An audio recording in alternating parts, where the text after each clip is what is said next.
Earlier today, we spoke about some pretty serious news around XRP and the cryptocurrency market. And it's not just the fact that the global money supply is absolutely rocketing. It's not just the fact that Donald Trump's team and crypto council says the stablecoin legislation, if it passes, could push the price of cryptocurrency market up to $15 to $20 trillion.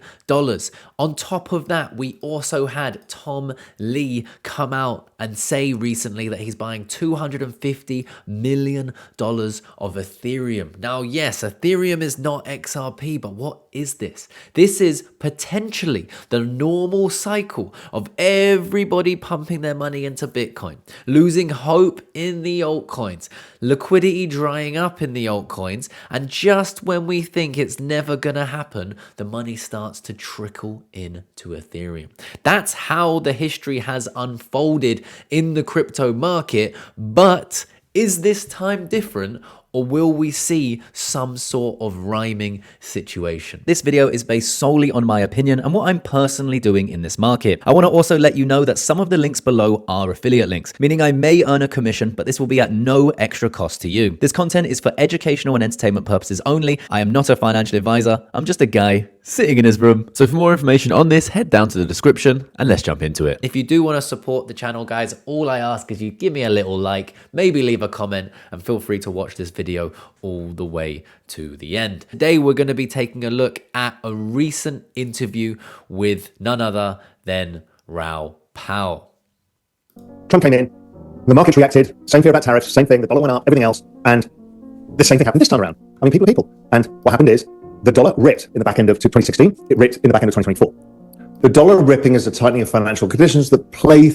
Sorry, I always watch all of my videos in 2x, and I already watched this, so it was in 2x. Let me know in the comment section if you guys watch in 2x. It's almost like fingernails on a chalkboard watching videos in normal speed, but I know if you guys watch it in 2x, then it would be in 4x and you wouldn't be able to watch it, so I'll leave it in normal. Through markets and the economy 3 months later, which is why we had the correction in the first quarter. We showed you all of this as part of the M2 thing. Anyway, we said it at the time. We've been tracking this before the dollar topped out and said, he's going to go for a weak dollar. They said they want a weak dollar. The dollar's been weak. It's been an extraordinary weakness. Now, this is not some structural, ever-ending weakness. That'll come at some point when we change the rules of the game. Right now, cyclical weakness being pushed by Trump and Bessent, and it will continue to do so. And that is an amazing tailwind for markets and risk. Global M2 year on year versus Bitcoin goes back a long period of time. It's stupid correlated. Look at this, guys. This is exactly what I talked about at the start of the video. You can see the yellow line is Bitcoin, the white line is global money, and you can see as it grows, it doesn't directly follow, or Bitcoin doesn't directly follow global money, but it's very, very similar. Now, this is offset by, I think, about 90 days, depending on which chart you're looking at, but you can even see there was a pullback in the global money, and that would coincide with the pullback we had recently with Bitcoin. And as Raoul Pal is saying, it's silly connected, like stupidly connected. Global M2's ripping higher. Bitcoin should rip higher. Can't help you more than that. V-shaped recovery in equities continues. We called this. We said, hey, it looks just like 1998. What we're saying is correlation's 97%. It's like one of those events that doesn't matter to the stock market that drove the stock market lower, and now we're going to recover. And we should broadly follow this pattern for a while, and then we won't. Okay, and then we won't. But it will follow the M2 pattern, and then we won't. But it will follow global total liquidity ongoing. The debasement of currency is the driver of everything. You've got to understand that. So there we go. What he means by the debasement of currency is, of course, money printing, which is what everyone wants, but they don't realize that really money printing is just kicking the can down the road. But what that does is it creates more liquidity for our risk-on assets, whether they're Bitcoin, whether it's altcoins, whether it's XRP or the NASDAQ or the S&P 500. Look at this, the S&P 500, guys, going up about 1% a day recently, which is absolutely wild, right? This is wildfire, all-time highs, and these are the liquidity events that I'm personally looking for my portfolio. Now, as you know, I have been trading XRP, right, using XRP, and the recent moves last night have done very very, very nicely for the trade. Over 1,000 XRP, actually 1,100 XRP in the profit. If you guys do want to check that out over on BYDFI, one of the only exchanges that allows you to use XRP as collateral. So that affiliate link will be down there in the description. People are still short bloody stock markets. I don't get it.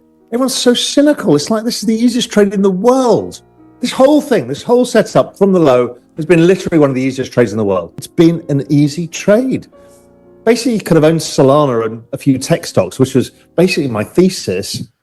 You've been fine. Now, not saying I'm infallible. I still own Church of the Smoking Chicken Fish, and which I still like and haven't sold any of it.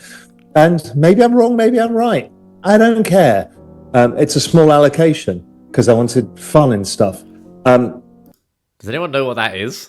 Church of the Smoking Chicken Fish. What?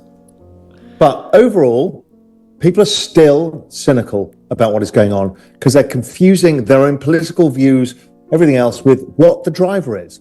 97% of the NASDAQ returns are all debasement of currency. 97%. That's the R squared. 97% is that. And so isn't that crazy as well when you think about how the NASDAQ is directly, in my opinion, correlated to the way Bitcoin moves? The reason why it's correlated is because NASDAQ is like the risk on of the stock market, the tech sector, the Nvidias, the Teslas, all of that. So they have big rapid moves. But this push to the upside, Raoul Pal is saying it's due to currency debasement, money printing, and then it's directly linked to Bitcoin, which, guys, Bitcoin is finite. Right? It's finite. So you can't print more Bitcoin. So this money, right, that's being printed is flowing into Bitcoin, which can't be printed, right? It could be, I don't know. But Bitcoin is then directly correlated to what the rest of the market is doing. Bitcoin is bullish. We see a nice move for the rest of the coins. We can see it in the trades here. We can see it on CoinMarketCap. then it becomes down to which stock do you choose to best represent that to outperform it. And that's when we use relative charts and stuff like that. Okay. Business conditions starting to grow. Everyone got bearish because of Trump and then come back and it's all okay, which we said it would be. And then blah, blah, blah, more, it's all okay. The Citibank Economic Surprises Index basically follows the dollar because that's where sales ebb and flow. That's the flow of the global economy.